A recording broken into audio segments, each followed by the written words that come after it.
Good day, everyone, and welcome back to the Freducation Podcast. Super glad to have you here today and grateful to have with us today our special guest, Giselle Moratin. Giselle, thank you so much for jumping in. Yeah, excited to be here. So tell us a little bit about your background, where are you from, what was growing up like for you? Yeah, I was actually born in Cuba, and I made it to the U.S. via Venezuela when I was 6 years old. And so my parents were able to leave when I was 3 through Venezuela, which was a beautiful experience. Our time there, met some pretty amazing people. And then when I was 6, my parents got to go to the States actually to visit family. We were pretty settled in Venezuela. We weren't really ready to leave or we weren't thinking of leaving permanently. But when we were in Miami visiting family, they were like, why don't you guys just stay? And so anyway, long story short, we have been here ever since. And after, growing up in Miami, I went to Cornell for hospitality. I love everything travel related, and so graduated from there and then moved to Orlando, and that's where I reside today happily with my husband and kids. That's awesome. I knew some of that about you, but I don't think I knew you went to Cornell, and that's super prestigious. So congratulations. That's awesome. Thank you. Yeah. Was that like somewhere that you had wanted to go? How did you land on Cornell? Yeah, it's really funny because a lot of people that are from Miami, they're like, why didn't you just go to FIU? Because FIU has a really good hospitality program. And I'm like, because the person that started that program went to Cornell. And so it's just, I mean, it is the best hotel school in the U.S. And I was like, if I can make it, why not? And so it was actually an amazing experience. I'm so grateful I got to do that. I have one sister, and she actually is an electrical engineer. She was also at Cornell, ahead of me. She's a little bit older.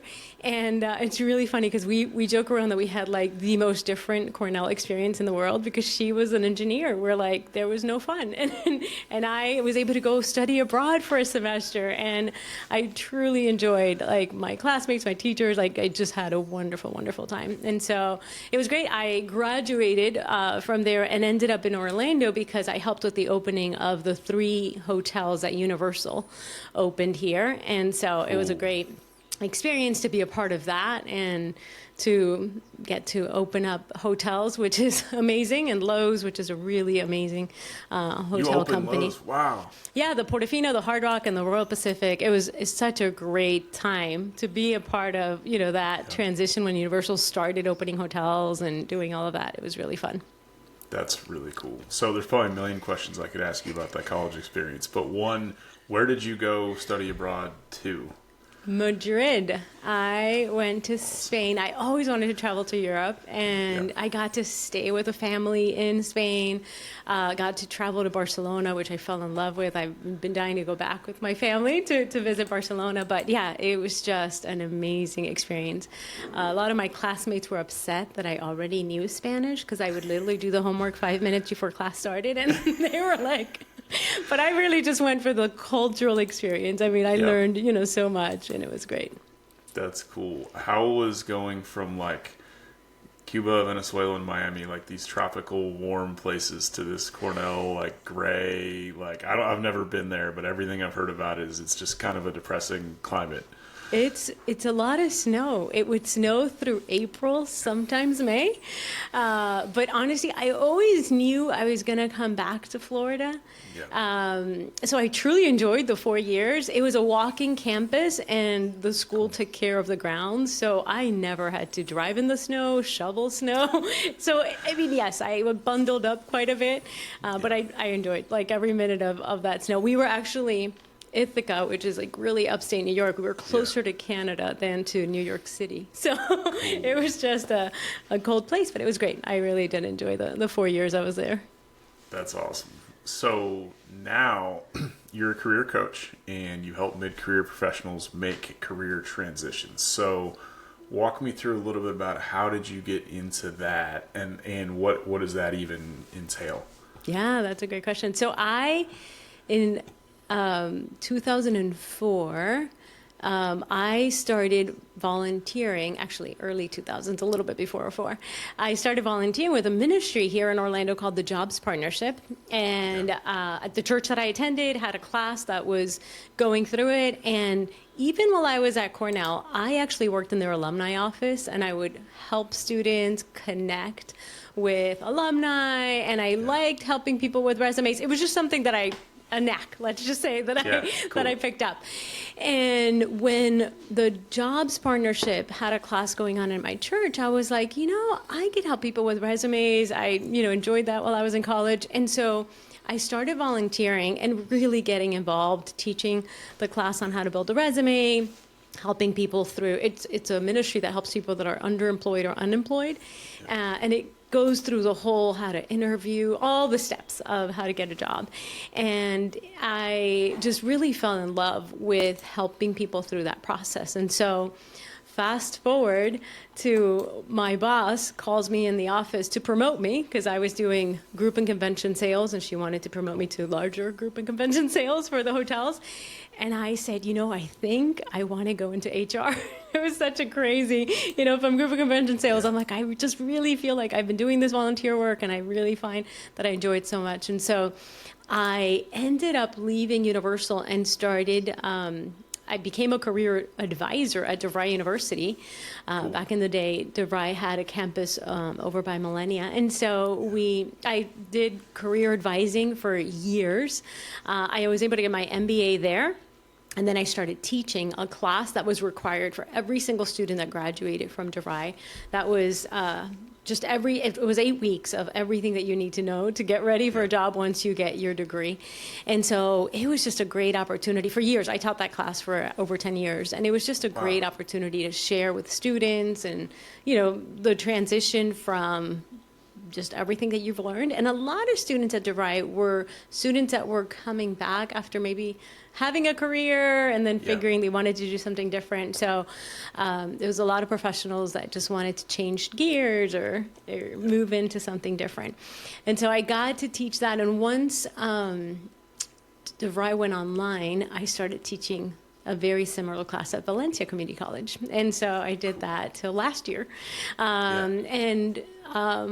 Simultaneously, my kids were at a program where they homeschooled half the time and they were in school half the time. Yeah. And so when they finally, and we always prayed about for high school, when they get a little bit older, we do want them to go to school before going away to college, just to have a lot of different conversations at home. And so when our oldest finished middle school and was going into high school, both of them went to school full time. And so that's when my husband was like, how about you, start that coaching business that you've talked about for a while. And he's been encouraging. He's more the entrepreneur in the family. And so that's what happened really the end of 23, 24 was when I started full-time coaching. And I've been loving every minute of it. That's awesome. So you went from doing it as volunteer, like a hobby, kind of became a passion, to doing it for work at a college, at a kind of two very different colleges. Like, for those who don't know, like, I feel like DeVry and Valencia are like completely different types of schools, and so you got to do it there, and then now you started your own business doing it. Yeah. And so you probably almost had to use a lot of things that you teach in that transition. Is that accurate? Absolutely. It's That's been cool. It's been great to apply a lot of what I used to teach and all the new things that are happening in this job market.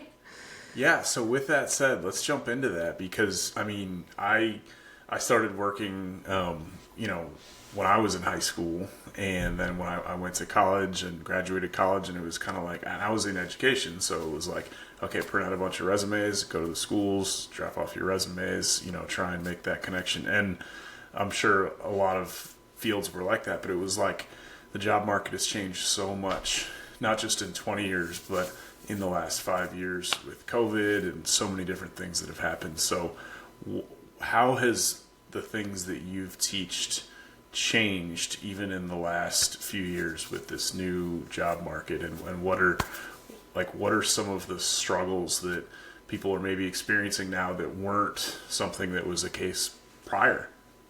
Yeah. I would say that I just heard someone share this, and it's so true.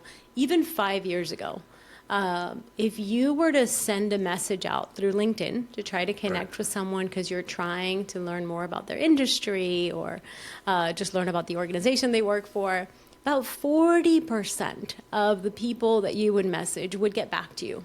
Yeah. Today, 2025, that number is about 5%. And partly it's because there's so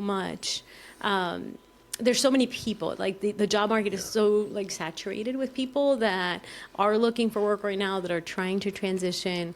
And there are so many people using LinkedIn, which is huge. I think it's a Right. great and wonderful tool, but it's Yeah. just become more and more popular. And so when I say to people when they get really frustrated, I'm like, don't make that a stumbling block. Just, it's a numbers Yeah. game. So you're just gonna, I want you to continue to try to reach out to individuals, because it's literally the best way to connect with humans, to get your resume seen, to be known by others that you are looking, that you're capable, that you've got the skills. But send out 10 requests every single day. Like, don't Yeah. just say, Yeah. I'm only going to send a couple a day, or maybe, a couple a Right. week. No, like, make this. And it starts becoming a little bit easier the more that you do, because you scan their, profile, you find things that Right. you have in common, and then you mention that to make sure that you're trying to make a connection. You're not just like, hey, let's connect.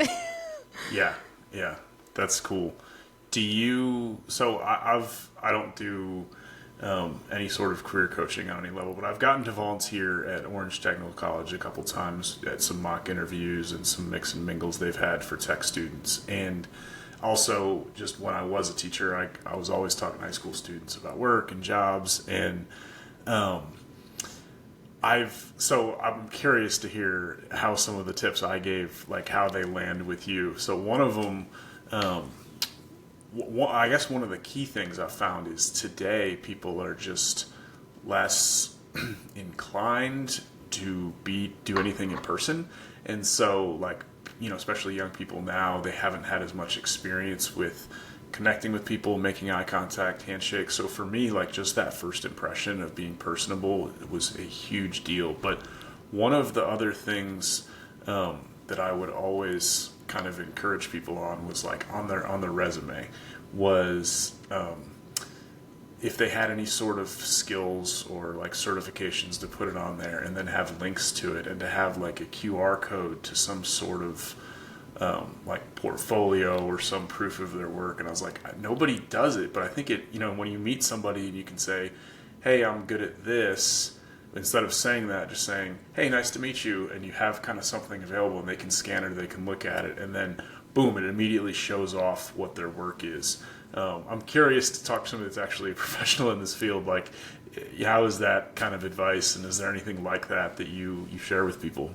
Absolutely. I got to say, even back in the day, like even 2004, when I started as a career advisor at DeVry, we would actually have students like build a portfolio, like a physical binder that Right. they would print out. I mean, I had some students that were computer information. I mean, even accounting students, like, I want you to show a project that you have done, a capstone project, something that you've done, if it's for work, a volunteer project, anything. Like you're saying, having a QR code is going to let a recruiter ahead of time be able to see that. But even when you do have an interview, to actually come with something in hand that you can show is huge, because how many people in an interview are just going to share a story, right? This is what I did. Right. But what if I showed you this is what I did? Like, it's so different, right? To be able to show, not just tell. Because anybody can make up something if they wanted to, or say that they did something and maybe they didn't do as much as they're saying they did. So having a portfolio, like you're saying, that you can show ahead of time. And actually, that's why I encourage everyone have a LinkedIn account, because you can have just so much on a resume, right? One page, they say 5 years or less, 2 pages max, no matter how many years you've been working. But a LinkedIn profile can have so much depth. I mean, you can have links to portfolios, you can have samples of work, you can have little videos that you've done, you can have, articles that you've written or you've been mentioned on, awards, certificates. I mean, there's so much, it goes on and on and on. So having a LinkedIn profile is, and it can be like your living portfolio that you just keep on adding to forever.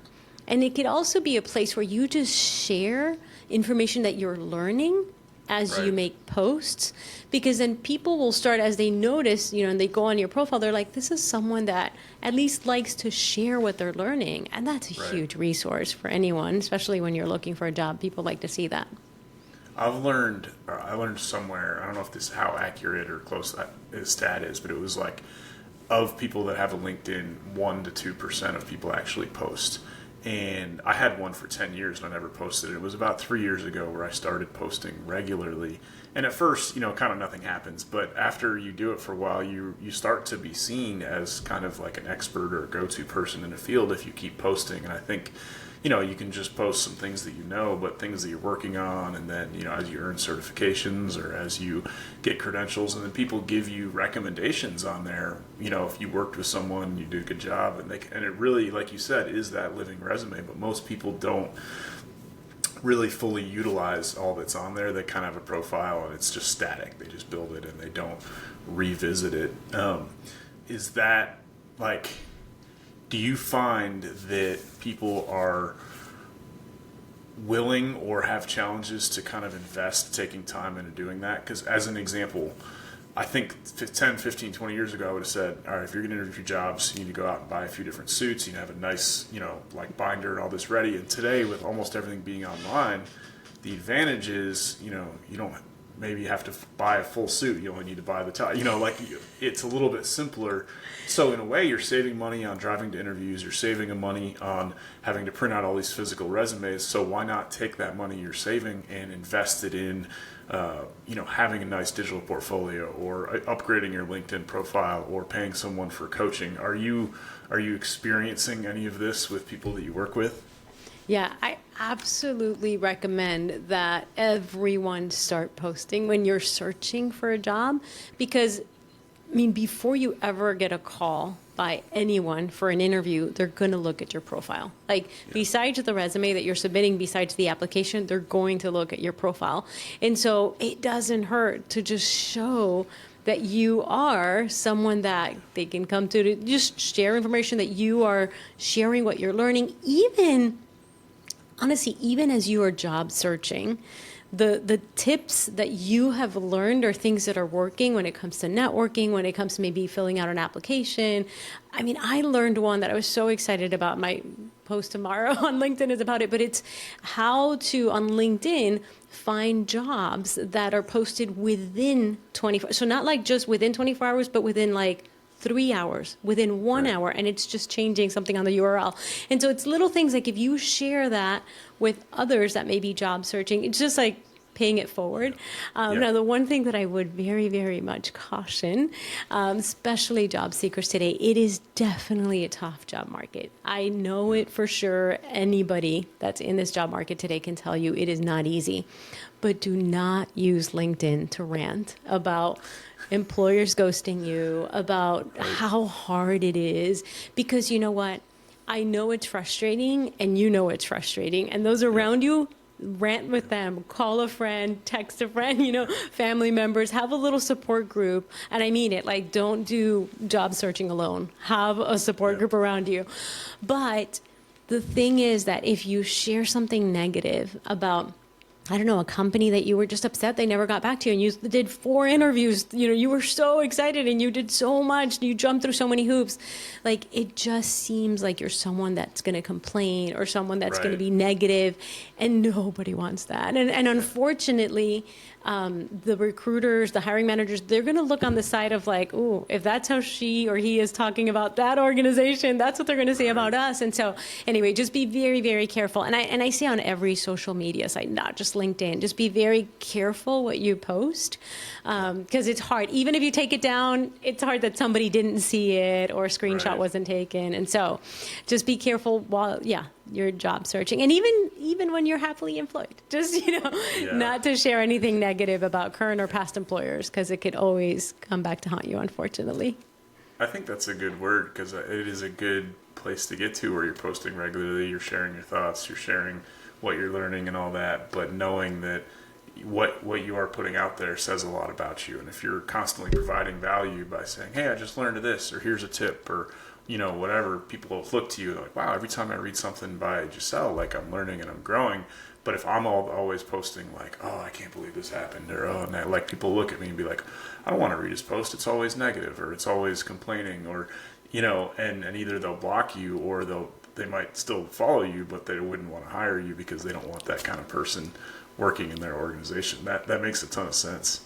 How do you keep people encouraged when, like, this is kind of an extreme example, but this was reality for me. When I was a teacher, the sad truth about the teacher shortage is like there would be 9 openings at a school and 1 person would apply. So like when I applied for a teaching job, I got it. Versus like right around 2021, there was a lot of like cuts in the tech area, and I'm sure other areas as well. And COVID, there was so much going on. But it was like when I was looking into getting jobs in the ed tech field, fortunately I was kind of already in part-time as a contractor, but like any opening that came up would get 1,000 applications. And you almost wouldn't even get an interview unless you had some sort of internal reference or internal contact. And so just strictly from a numbers, it's easy to apply to 3 or 4 of these and be like, oh, I didn't hear back, or oh, I didn't get it. It's like if you're coming from a place where it's like you just apply and you get the job, like teaching, to going to a different market completely where it's like, yeah, every opening has 1,000 people apply. Obviously, it's harder to get a job, but how do you, I know a lot of people that are in that right now that are like, I'm just so discouraged. Should I just give up? How do you keep people in the game knowing like maybe the next thing's right around the corner? Yeah. Well, I mean, it's so true what you're saying. I can't tell you how many job seekers I have spoken to that are like, I have applied to literally hundreds. I mean, some have been like 500. I mean, they have a spreadsheet and they're like, I've applied to this many and only gotten like 2 callbacks. Or, I mean, I'm talking hundreds of applications. Yeah. And so, number one, I'm like, okay, we got to change the strategy, right? Like there's something wrong because it can't be that. Yeah, I mean, you can't, because it'll be a year, 2 years when you're just sending out applications and applications. So it is, number one, like I said earlier, finding your people, that whether it's a group of other job seekers that are, encouraging you, keeping you kind of motivated to keep going, knowing that it takes 1 yes, right? You can get a million no's, but it just takes 1 yes to make a huge difference for the rest of your life. And then knowing that there are certain strategies of things that you can do. I mean, one of them I mentioned a little bit earlier, but networking is huge, right? So I hear people that are like, oh, but I don't want to talk to a stranger. Like, that's just so weird. How do I reach out? I don't even know what to say. And so taking it as we'll just say, like as a student, right? Act like I am just doing research right now. Instead of going up to somebody, and this is like the hypothetical somebody, because maybe you're just sending a message on LinkedIn. But if you're going up to somebody and you say, I need a job, would you help me? Most people are going to feel bad when you say that to them, because they're going to be like, no, unfortunately, I don't have a job in my pocket that I can give you. So all of a sudden I feel bad. Now we're going to turn this around. And instead of me saying, hey, Fred, can you help me? I'm going to say, hey, Fred, you know what? I heard that you are a rock star at instructional design, or this, that you were a rock star when you were a teacher. And I just want to learn a little bit more about how you got into that world. I want to learn more about what that it's like. I'm just doing research right now. That's it.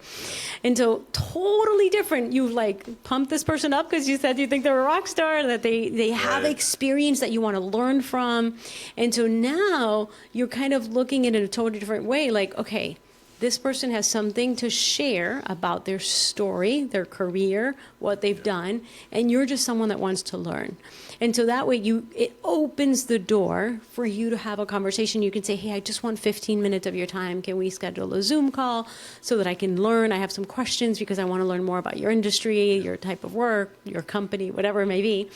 And then when you're done, if you really let that person do most of the talking and all you did was ask questions, most people absolutely love to share.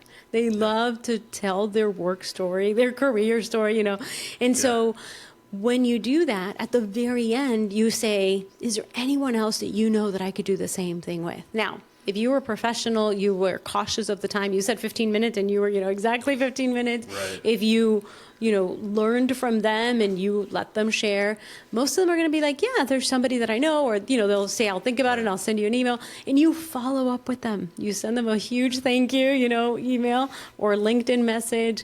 You send them a copy of your resume and you say, hey, in case you ever hear of any opportunities, here's my resume. And please let me know if you know of anybody else that I could do the same thing. I'm just doing research. I'm just learning.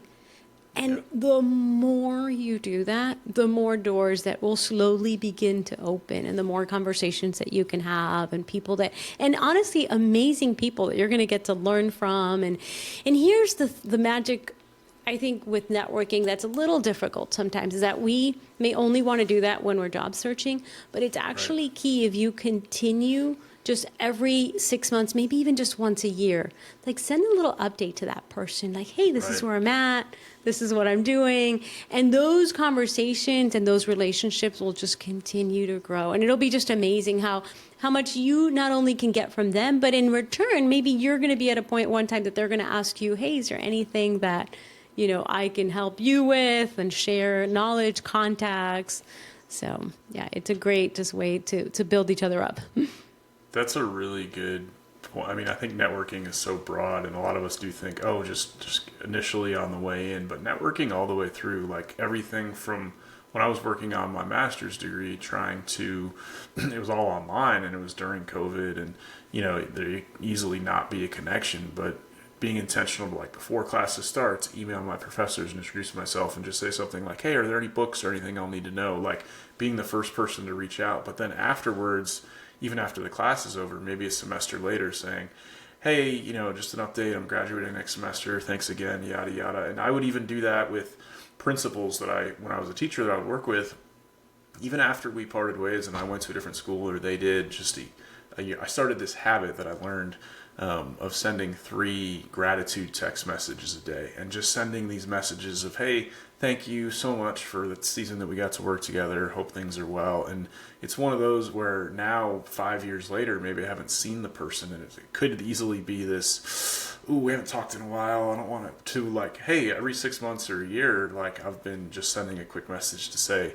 hey, thanks for who you are. Like, it immediately, if there's anything you need, hey, by the way, can I get a recommendation for this job, or a reference, or do you know anybody hiring? Like, it makes it much more of a natural conversation than this, ooh, we haven't talked in 5 years, so I don't want to ask for a favor. But there is so much to networking like that, where staying in touch and keeping up to date, that I'm sure people can upskill in, and it serves you for life. Like, I think I don't know the exact stat, but people often have a job because they were connected by someone. There was some kind of reference somewhere. Absolutely. One thing that you mentioned when you said a book, like if you said to a teacher, like, hey, let me know if there's a book, anything I can read. One way to connect with someone, if like what I just shared was a little intimidating, a little too much, and that's maybe that's like step 2 or 3. Step 1 could be, hey, I see that you're in this industry. Is there a book or a podcast or a TED Talk that you would recommend?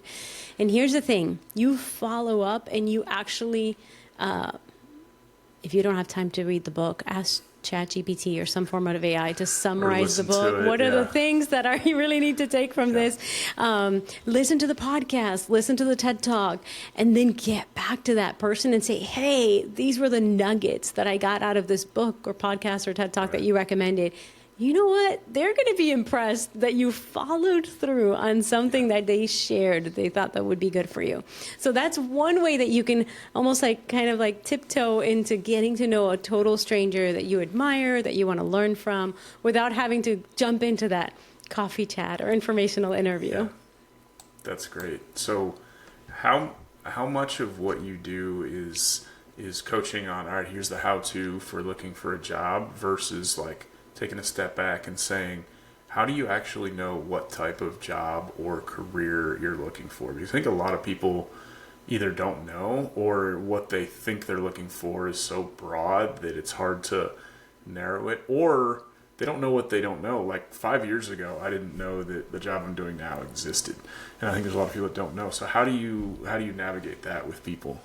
That's a great question, and so true. I mean, what you're saying is so true. I have had a number of people that are like, I know I am really burnt out from what I'm doing today, and I need a change. I just don't know exactly where my transferable, like where my skills, where can I transfer my skills to, where can I use my passions, what I know, without having to go back to school. Because a lot of them are like, I just don't think I want to, pull the investment of maybe going and getting another degree.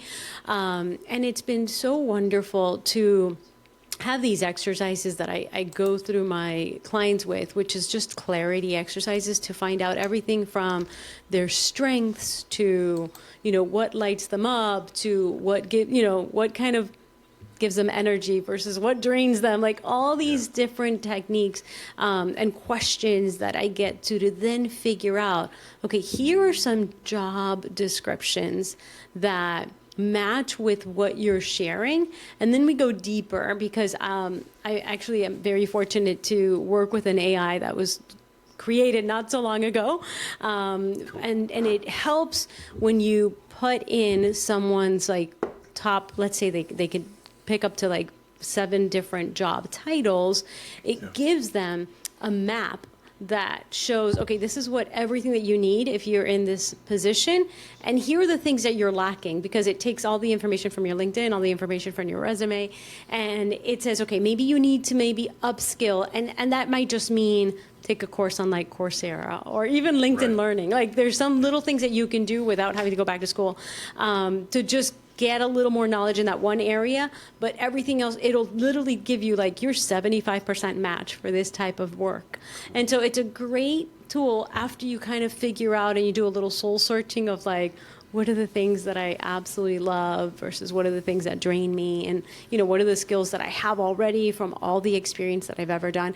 And I've had clients that have had different types of careers, like everything from, logistics to project management, like they're pulling from different life experiences that they have and then figuring out what would be the right next step.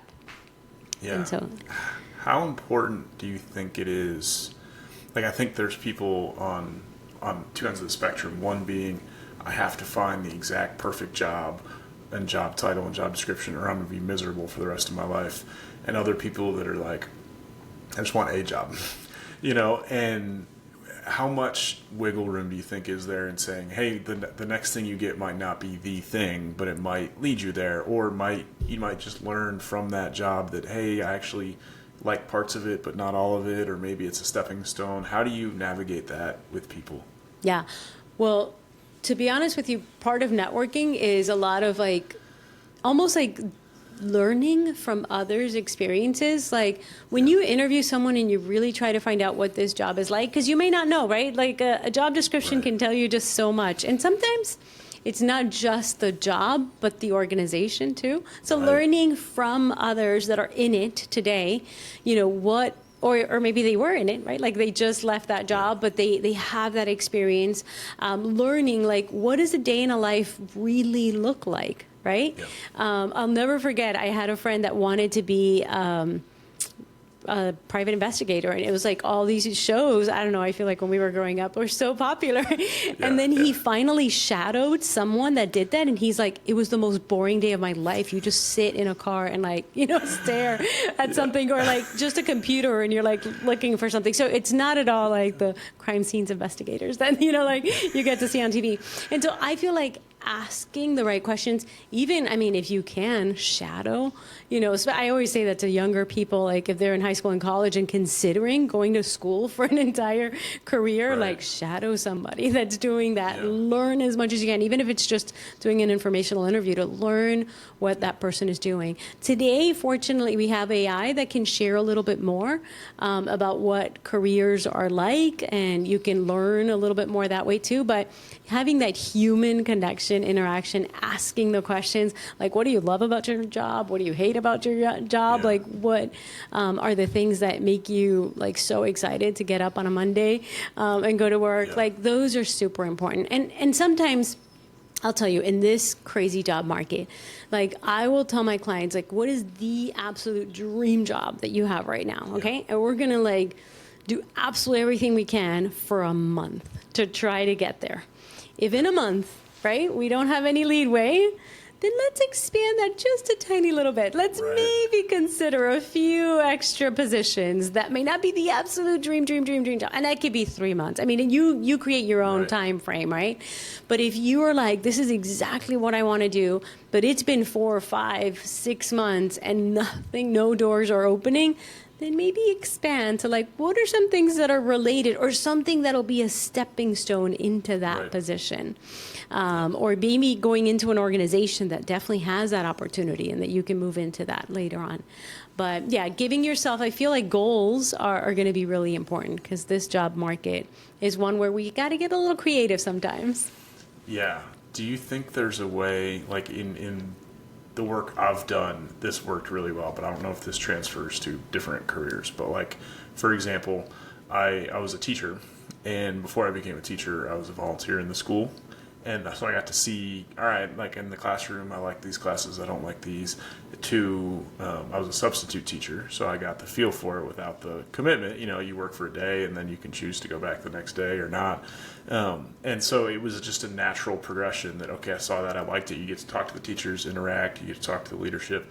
And then same thing when I worked for Young Life, like prior to working for Young Life as a job, I was a volunteer for 10 years. And so it was a natural, like, way to move in. And do you feel like there are opportunities like that in careers where it's like, hey, this isn't my job yet, but I'm dipping my foot in, I'm getting a feel for it, because I think it's really valuable before you commit to something as a career to get a little bit of experience and find out if you like it. But is that even possible in a lot of careers out there?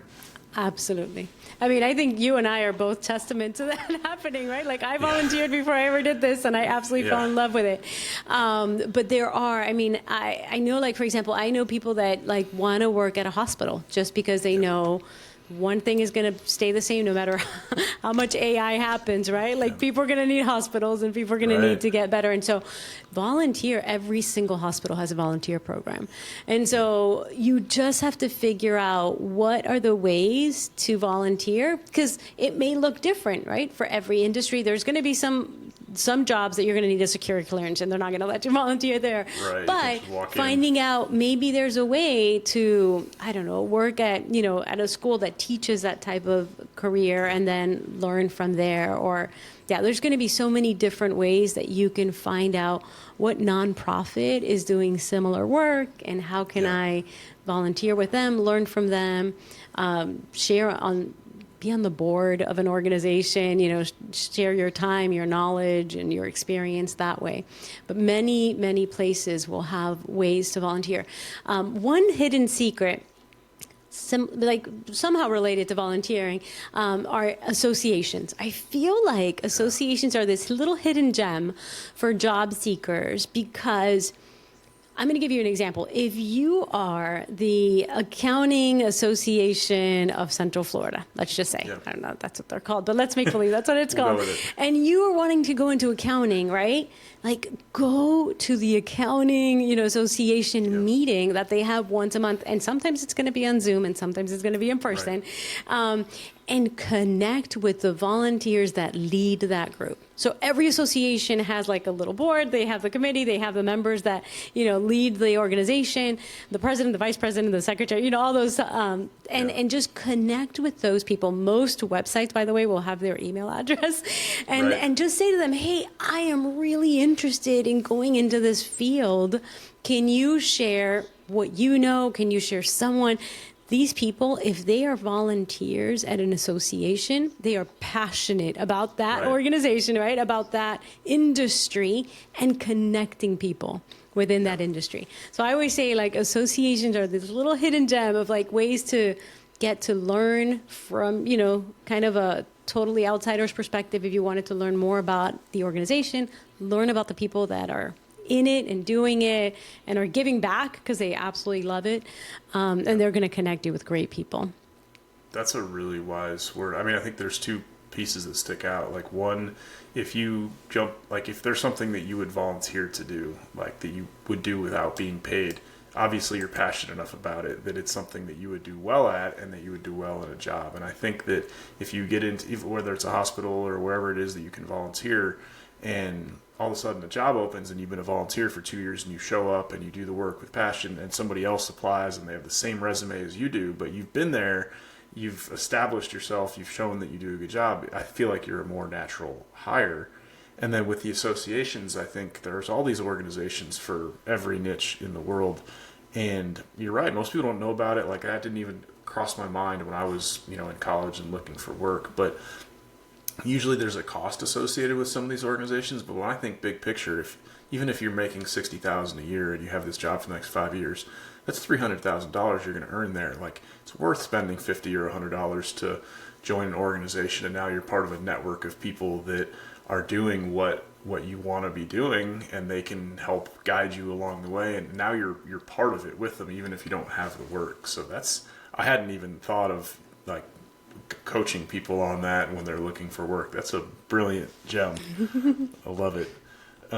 So we talked a little bit about like strategy of like the how to, and then finding the right spot. How much of what you do is like kind of identity work and just like motivating, like you can do it, and figuring out like, should I even try to transition careers? Like, how much of it is more internal than, okay, you might have the technique right, you might know what career, but like it's more of like people being inside of their head. Yes, absolutely. I mean, part of the program, I feel like once most clients, when they come to a career coach, like they have decided, right? Like they're not in the middle of like, oh, I don't know if I should stay or leave. Like they've either decided that they're leaving the organization they're at right now, or the industry that they're in right now, or they have been let go or laid off, and they're in the middle of a job search. And so it's finding out, first of all, okay, let's find out what your strengths lie, what your next opportunities look like, identifying industries, specific job titles. And then once we have that clarity, then we start building your brand, right? So everything from the resume to your LinkedIn profile, to your portfolio, to cover letters, anything that's going to represent you, how can you represent yourself best for that specific type of industry? One thing that I tell people is like, you've got to share, especially like when I give them feedback on their LinkedIn profile, I'm like, from the very top, from the banner to your headline, to your about section, every single thing on there needs to speak specifically towards the industry you're going towards, right? Because sometimes we want to include everything.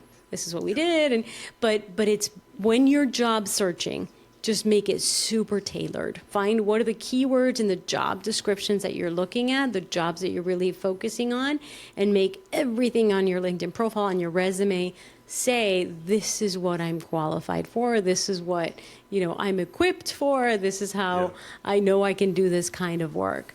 And then after that, we go into networking and really sharing a lot about the importance of that, and then into interviewing, practice interviewing, mock interviews, how to get really ready for it. And then the last piece, once they start getting job offers, how to negotiate the job offer. So kind of walking them from the very beginning of like, what am I going to do in my next, career, to like, let's figure out how to not leave a dollar on the table when you're job negotiating. That's great. And I'm curious to kind of jump in there a little bit, because I think when I was younger in my career and I would do an interview, and I feel like I'd be super prepared for the questions, and I'd have the all right, what's your biggest weakness? Oh, I'm a perfectionist, like having all these things, ready. And then they're like, do you have any questions for me? And it's kind of like this, and I've told people when I'm doing mock interviews and I'm the interviewer, and I go to them and I'm like, do you have any questions for me? And they don't say anything. And I kind of let them know, I'm like, it makes you look unprepared if you don't have any questions to ask.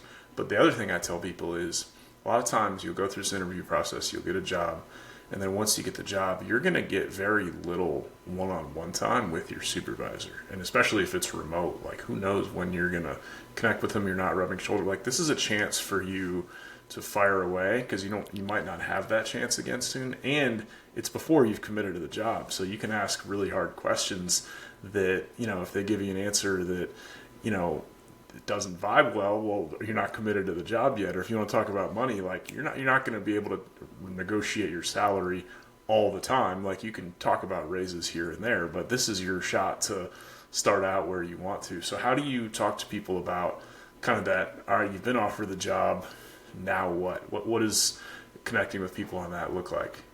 Yeah, well, first of all, I love that you said get ready for that question, because Yeah. it is so, like, if you don't have, I always say have 3 questions actually written out. And here's the thing.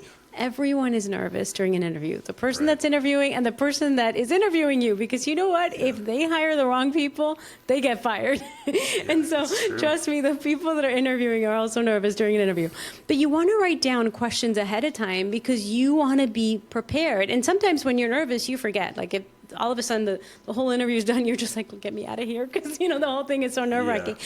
But if you have it written down, and you know what, it's not embarrassing to say, you know what, I wrote them down because I didn't want to forget. That's actually going to show that you are super prepared, because Right. you wanted to make sure that you didn't forget the kind of questions you have. And when you're interviewing, you are actually interviewing the company and the organization as much as they are interviewing you. So it is perfectly fine to ask questions. I mean, if you've done a little bit of research and you found out that, like, there was a person that was just in this position and they were only here for 6 months, like, you can ask, like, Right. is there something that I need to know about this position? Like, Yeah. why did the last person leave? I mean, there's some Right. questions that you want to be very tactful too, because, I mean, if you really are excited about the position, don't burn bridges before Don't they offer ruin you the it. job. Yeah. But it is important to learn about the culture of the organization, what is required of you. If you are working hybrid or remote, like, how many hours do they expect for you, to work maybe outside of the normal work hours? I mean, little questions like that can just bring awareness before you accept a job offer. And then you find out, like, oh, this is normal. They're sending me emails every weekend. And it's good to know ahead of time. But it is important to kind of get the full picture. And then when you do get a job offer, you don't want to accept a job offer, number one. Like, I just had a client that got a job offer in person. Like, he interviewed and they loved him and they were like, you got the job. I always say, that you want to, first of all, see the whole offer in writing, because you know what? A job offer, it's just the pay, but it's the benefits. It's the whole package, right? How much vacation time, all the things. And so you want to see it in writing, and then give yourself at least, I always say, at least 24 hours, the absolute minimum, but a couple of days to look through it, to do some research, check on Glassdoor, like, what is the average for this position in your city? It's going to be different in every city, but what is the different positions based on experience? What is the salary range look like? And so do your research so that if there is room to negotiate, you can come educated with, here's what I have learned is the right amount, or this, more average amount for this position. Is there any room for negotiation? And you can ask very tactfully and very professionally. If they say that they can't wiggle on the amount, maybe they can give you an extra week of paid time off. Like, that's worth quite a bit, And so being able to negotiate something, it's not just always the money, but it could be different things that you can negotiate before accepting the job. Yeah, I think that's really good. And another one, I'm curious how you talk to people about this, is coming from teaching. You can work for 20 years as a teacher and not get a raise. So, moving into corporate where raises are like a normal thing, I think a lot of people that are maybe coming from education or government where it's just not that common to get a raise, I think part of the questions you can ask is, even when you're accepting a job, is to say how often or how, what are the time intervals at which we can talk about promotions and salary increases. Because if it's one of those where you take the job and you're like, no, I'm stuck with this salary for 3 years versus like, hey, in 3 months, I'm like, I would want to let a supervisor know, like, hey, I'm going to come in and I'm going to crush it. And in 3 months, I'm going to ask for a promotion. And like, I know you can say this, but I might not get it. But like, just know, like, I'm coming for it. And that kind of sets that precedent. So how do you have that conversation? What should that look like in a job seeker's life? Yeah, I think the initial question is, how often will I get feedback on how I'm performing? Because if you know the performance review is every 6 months versus every year, usually in corporate, performance reviews are attached to a raise of some sort. And so knowing And honestly, you could even say, I'm someone that wants to continually improve and make sure that I am performing well, or above, what you all require of me. Then you can actually say to them, I would love to get feedback every 3 months versus every 6 months, if that's the norm, or at least every 6 months, instead of once a year, just so that if there's anything that I need to improve, if there's anything that I need to work on, that I may have time to really make a difference, make an impact, because I want to, and honestly, organizations, right? Especially in corporate, they're all about the profit. So if you're someone that's helping the organization keep their customers happy, they're making, a profit, then they're going to be okay with giving you a promotion. It's just having that expectation. It's all about expectations, making sure you're meeting them. And if they're giving you a positive review every time, then that does mean, an increase every time. Yeah. And when you're providing so much extra value, it makes, I think that's even part of the phrasing of the question is, what can I do to bring more value to create a salary increase, or however you would want to word that? But it's one of those, like, I'm going to bring in so much for the company that it would be irresponsible not to increase the salary. But I think a lot of people get tripped up in their head and nervous talking about money, and rightfully so. But it is a two-way street. Like they need you to do your job, and you need them to compensate. And so there's a lot more to it, and people get really shy. So I think it is helpful just to get people comfortable with that conversation. So one other thing I'm curious is there a way for people to know, like, how much kind of leverage they have in that negotiation process? Because, for example, if there's 5 people that, if you got kind of an offer, but they're like, this guy doesn't accept it, like we got 4 other people, lined up and ready to go, versus you're the only one. An example being negotiating that increase in salary, but another thing would be when I got more confident in my career going into an interview. Like, I feel like when you're first trying to get a job and you need a job so bad, you're like, I'll do anything, I'll work anytime, whatever you need, nights, weekend, and you kind of commit to things that are going to make you miserable. And I think as I gained more skills and was more confident in what I can offer and deliver, I was able to come into a job offer and say, I pick up my son after school, so I can't work after 3:00 p.m. Like, I don't work nights, or I don't work on weekends, that kind of thing. And I like to have the confidence to say that, which I think is a good thing. But if you're shooting yourself in the foot and they're like, oh, actually the next guy over is going to do that, so we're going to hire him. Is there a way for people to know how much to push versus saying, okay, this is an opportunity, I need to take it? Yeah. One resource I always recommend is Glassdoor. That's one website. And today, AI might be a little bit of a second resource because there's different things that you can find out. But Glassdoor will let you learn about an organization, like, hey, this organization does make you work on weekends sometimes, or this is how much I get paid. And so it's great because it's just a really big database that has been going on forever. And so it just is a great tool to get an idea of, based on how many years of experience that you may bring to an organization, how much does the pay look like, so that you know what kind of wiggle room you have. And you also can hear, now, one thing I would caution with Glassdoor is that many times those that comment, exactly like in a restaurant review, like you may get more of the negative, right, than the positive, because happy people that are working are not really going to go on Glassdoor very often because they're happy and they're working.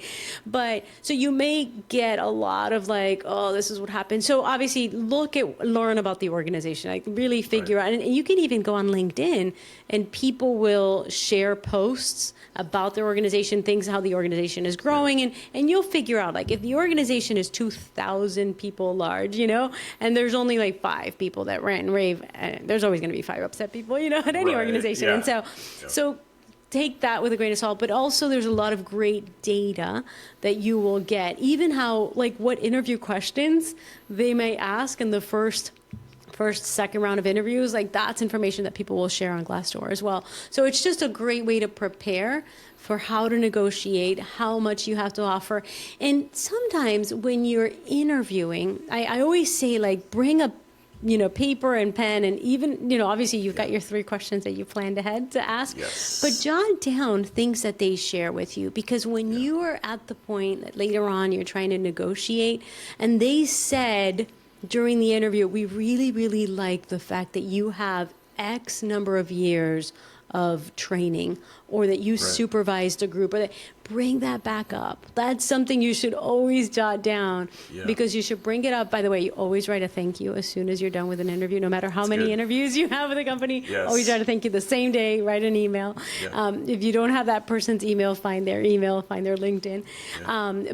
But when you are trying to negotiate, bring back things that they said that they were excited about, that you brought to the organization. Because when they're trying to decide between you or this other candidate, they may forget that during the interview, like, you brought up some skill set, something that you have, maybe like the fact that you have 20 recommendations on LinkedIn and the other person doesn't, right? So they're just believing what this person is saying versus what other people are saying about you. So little things like that are things that you can bring up to kind of differentiate yourself from others that may also be applying for the same job. That's good. I think having those notes, like you're saying, if it's an in-person interview, having a pen and paper and jotting down those things, and being willing to pause. Like, I think some people feel like, I gotta have an answer right away. Like, take a second, deep breath, let me respond. And one thing I've coached people on is, in a virtual interview, to have a document open, like on your screen, and to be able to take, like, one thing I would do is, if there's 3 or 4 people in the interview, I've got a list of all their names. I'm writing notes as they go, so they're typed out, and then even taking a screenshot so I remember what they look like. But then immediately being able to send a follow-up email, and if you don't have their email, sending like even a written thank you note, putting it in the mail. Nobody does that anymore, so that already sets you up above everybody else. Those are some, you've shared some gems, Giselle. Thank you. So as we're kind of wrapping up, if people want to connect with you, or they're looking for coaching, or they're thinking about making a transition, how do they get in touch with you? And you have an event coming up as well, correct? Yeah. So LinkedIn is really the place to connect, because I want everyone to have a LinkedIn page anyway. So find me on LinkedIn. You're modeling it, yes. Giselle Moratin. And I do have an event. If you know any young adult that's like a college grad, college student, they recently graduated, they're job searching, my church has allowed for me to share about how to network and how to do like the best job that they can on their LinkedIn.